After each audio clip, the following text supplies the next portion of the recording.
Drive safe, son, my dad proudly beamed at me as he finished loading the back of the 2007 Ford Ranger. And don't pick up any hitchhikers. Don't forget to text us when you get there, you hear? Said my mom, curving her arm around my dad's back as they both stood back and watched me get into the driver's seat, as if I was some sort of pioneering astronaut. I just got my driver's license. My mom and dad were so proud of me, having only needed to take my driving test once, that they immediately said yes when I said I wanted to go hiking and camping the next weekend to celebrate. We picked out the pickup from the local used car lot only a few days ago. My mom really wanted me to get something more practical, but I insisted on the matte black Ranger. It just looked so cool. On top of that, it was a total bargain. And besides, I wouldn't be caught dead driving a minivan. I'll be fine, don't worry so much, I told my parents, as I buckled my seatbelt and rolled down my windows. I'll be absolutely fine. I was daydreaming about what my friends would say about my new ride, and how much of a chick magnet it was going to be when the engine gave a little sputter. I thought it was weird, but I ignored it, thinking it was just a little hiccup.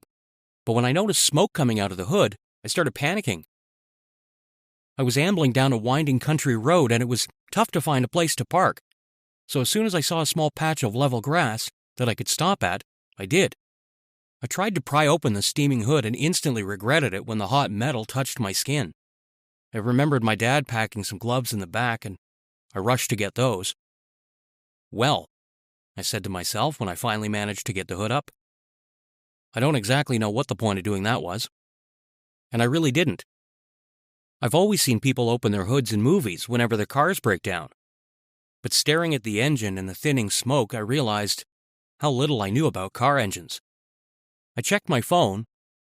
No service. I checked my surroundings. Nothing but trees. I've been trying to find my way out of those winding, confusing roads for the last half hour. With my car broken down, it seemed the chances of me ever finding my way out just went down to zero. I think I screwed up, I said to no one in particular. 3 hours, 24 minutes, and 9 seconds of kicking myself for getting the flashy, broken car. Hope came in the form of a white chariot. I saw it turn the corner and I bolted up from where I sat on the side of the road. I'd taken off my shirt to escape the summer heat, and as soon as I saw my saviors, used it to wave at the oncoming vehicle, hoping they'd slow down and offer me some much-needed help. Hey, hey, hey! I called out as the Mercedes G-Wagon slowed and stopped. It was a beauty of a car. One of those limited edition G63 AMGs, kitted out by Masonry. It shone blindingly white in the midday sun, shiny and new, and covered in top-of-the-line carbon fiber accents. I was so taken by the car in front of me that I almost didn't notice its occupants. "What's up?" the lady said as she leaned out the window, chewing gum while giving me an odd look. I couldn't help but stutter when I finally looked at her. Pink hair, tank top, ponytail, and bubblegum. She was like an explosion of pink in the middle of all that green. Thanks for stopping," I managed to say. My car broke down, see, and I can't call anyone." I held up my phone to show her that it had since died. Do you mind if I get a lift? Just until I can find somewhere to get it fixed or whatever?" From the driver's seat came another, much sweeter voice. "Oh, the poor kid," she said, trying to fit into the same window as her friend, eager to get a good look at me. "Of course, we'll help you, hon. We'll help him, right?"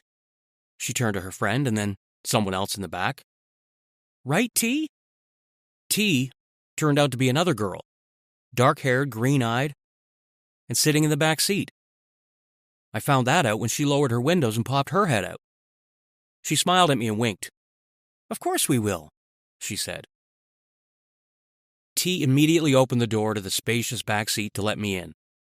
I paused for a second, almost assaulted by how pink everything was inside the car. Pink leather covered the seats, and pink fuzz lined every handle and car seat headrest. Even the roof linings were in a dizzying hot pink. A pair of pink fuzzy dice dangled from the windshield. Are you sure?" I asked them. The blonde in the passenger seat turned to look at me with her intense blue eyes. "It's our pleasure, hon," she said, motioning for me to get in. I remember the cautionary tales my dad told me about hitchhiking, but at that point I really didn't have much choice. So I stepped into the girl's car. Besides, they were girly girls who drove a blinged-out Mercedes. What harm could they do? I said to myself. "What about my car?" I asked them as I strapped myself in next to T. "Oh, don't worry," said the lady in the driver's seat. "We live close by. We'll call someone to pick it up and have it fixed." "I'm Taylor, but everyone calls me T." The dark-haired girl turned to me and offered her ring-covered hand. I shook it. "Nice to meet you, T. I'm Alex," I said. "That's Haley," she said, pointing out the blonde girl in the passenger seat who wore a wide-brimmed straw sun hat and a frilly dress. "And I'm Alice," said the pink-haired driver who was still chewing her gum. "You strapped in?" she asked. "Yep. Thanks again," I said. I didn't think to question their generosity. I should have, because as soon as I closed the car door, the Mercedes accelerated faster than I've ever seen any car do before. Alice drove like a madwoman. We must have been doing 180 on a 60. I couldn't help but clutch the seat and brace myself any way I could.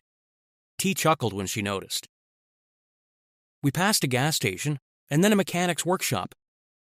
I think maybe I should get off here," I finally said.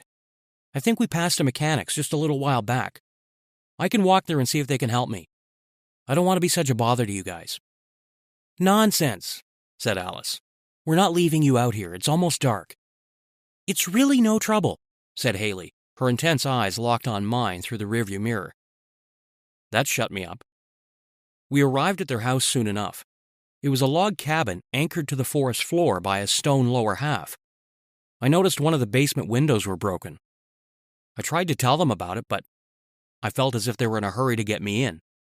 And when they'd managed to seat me on their couch, I heard the door lock behind me. We had a nice hearty dinner of steak and potatoes that Haley prepared for us, and the girls promised me that they'd sort out my car that night. They all showed me to a spare room, and after insisting I get some rest, they closed the room's door and quickly disappeared. I fell asleep as soon as my head hit the pillows. What was odd, though, was that I felt like I somehow woke up in the middle of the night. It was as if my body was telling me something was off. And I could swear when I turned in my bed to face the darker corner of the room, it seemed like I saw 3 shadows standing there. I have to admit I was somewhat groggy, so I couldn't be sure. When I woke up, I wasn't even sure if it really happened or if I just had a weird dream. I was still a little suspicious the next day, but I didn't let that get the better of the experience. I knew I wanted to spend the holidays on my own, but having 3 hot girls around me who were about 10 years older than me in the middle of nowhere, making me food and taking care of me, that sounded like a good deal. Until it got weird. A week passed, and there was still no word about my car. Haley would tell me they were just waiting for the mechanic to phone back. T would say that the mechanic said he was coming soon, and Alice would just straight up ignore me, as if she didn't hear the question.